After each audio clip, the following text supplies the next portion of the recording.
ടിനി ടോമിനെതിരായ പരാതിയിൽ നടി അൻസിബയുടെ മൊഴിയെടുക്കാൻ പോലീസ് ഇന്ന് കടവന്ത്ര സ്റ്റേഷനിൽ നേരിട്ട് ഹാജരാകാനാണ് നിർദ്ദേശം.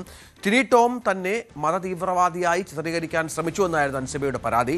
ഇൻഫോ പാർക്ക് പോലീസിൽ നൽകിയ പരാതി കടവന്ത്ര പോലീസ് സ്റ്റേഷനിലേക്ക് കൈമാറുകയായിരുന്നു. നവമി ദിനേശ് വിവരങ്ങളുമായി ചേരും. നവമി, ഇതിപ്പോൾ നേരത്തെ ഇത്തരം ഒരു പരാതിയുമായി അൻസിബ രംഗത്ത് വന്നിരുന്നു. ദൈവം ഇതെല്ലാം മുകളിലിരുന്ന് കാണുന്നുണ്ട് എന്നാണ് ടിനി ടോം പ്രതികരിച്ചത്. സലീംകുമാറിൻ്റെ മരണമോ കഴിഞ്ഞ് ഒരു ദിവസം മാത്രം ഉള്ള ഒരു സമയമാണ്. അവിടെയാണ് സിനിമാ തർക്കം വീണ്ടും രൂക്ഷമാകുന്നത്. എന്താണ് പോലീസ് ഉദ്ദേശിക്കുന്നത്?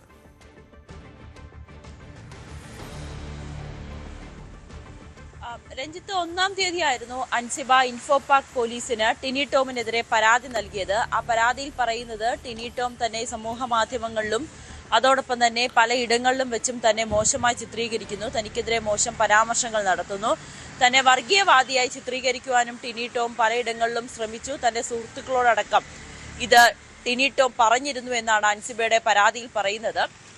അതോടൊപ്പം തന്നെ മറ്റൊരു കാര്യം കൂടി പറയുന്നത്, നീന കുറുപ്പിനെയും ഈ അമ്മ താരസംഘടനയായ അമ്മയുടെ കുടുംബ സംഗമ വേദിയിൽ വെച്ച്, കുടുംബ സംഗമത്തിന്റെ വേളയിൽ വെച്ച് ടിനി ടോം നീന കുറുപ്പിനെതിരെയും അസഭ്യ വർഷം ചൊരിഞ്ഞിരുന്നു.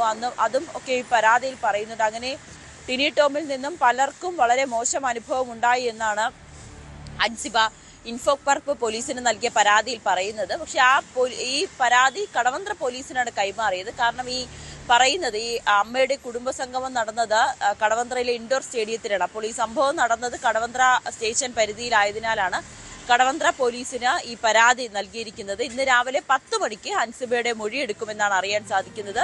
എന്തായാലും 10 മണിക്ക് തന്നെ അൻസിബ മൊഴി നൽകാൻ എത്തും എന്നുകൂടി അറിയിച്ചിട്ടുണ്ട്. അൻസിബ നേരത്തെ ലക്ഷ്മിപ്രിയക്കെതിരെയും ഒപ്പം തൃപ്പൂണിത്തറ SI രേഷ്മയ്ക്കെതിരെ, വനിതാ SI രേഷ്മയ്ക്കെതിരെയും ഒരു പരാതി നൽകിയിരുന്നു. അതിൽ മാനനഷ്ട കേസാണ് നൽകിയത്. 1 കോടി രൂപ മാനനഷ്ടം ആവശ്യപ്പെട്ടുകൊണ്ടുള്ള ഒരു കേസാണ്. അതായത് ലക്ഷ്മിപ്രിയ കൊടുത്ത പരാതിക്ക് കൗണ്ടറായിട്ടായിരുന്നു അൻസിബയുടെ പരാതി. തന്നെ സ്റ്റേഷനിലേക്ക് വിളിച്ചു വരുത്തി മാനസികമായി പീഡിപ്പിച്ചു, 3 മണിക്കൂർ സ്റ്റേഷനിൽ ഇരുത്തി എന്നായിരുന്നു ആ പരാതിയിൽ പറയുന്നത്. അതിൽ ഇപ്പോൾ അന്വേഷണം നടക്കുകയാണ്. അൻസിബയുടെയും ലക്ഷ്മിപ്രിയയുടെ ഒക്കെ മൊഴി രേഖപ്പെടുത്തിയിരുന്നു. അതിന് പിന്നാലെയാണ് അൻസിബ ടിനി ടോമിനെതിരെ പരാതി നൽകിയത്. എന്തായാലും അമ്മ സംഘടനയിൽ നൽകിയ പരാതിയിൽ യാതൊരു നടപടിയും സ്വീകരിച്ചില്ല. പുതിയ സമിതിയൊക്കെ രൂപീകരിക്കും, പുതിയ ആളുകളായിരിക്കും പരാതി കേൾക്കുക എന്നൊക്കെ പറഞ്ഞിരുന്നെങ്കിൽ പോലും ഇതുവരേക്കും മറ്റു നടപടികളിലേക്കൊന്നും സംഘടന കടന്നിട്ടുമില്ല. എന്തായാലും ഇന്ന് രാവിലെ 10 മണിക്കാണ് കടവന്ത്ര സ്റ്റേഷനിലെത്തി അൻസിബ ടിനി ടോമിനെതിരായ മൊഴി നൽകുക. ഒപ്പം ടിനി ടോമിന്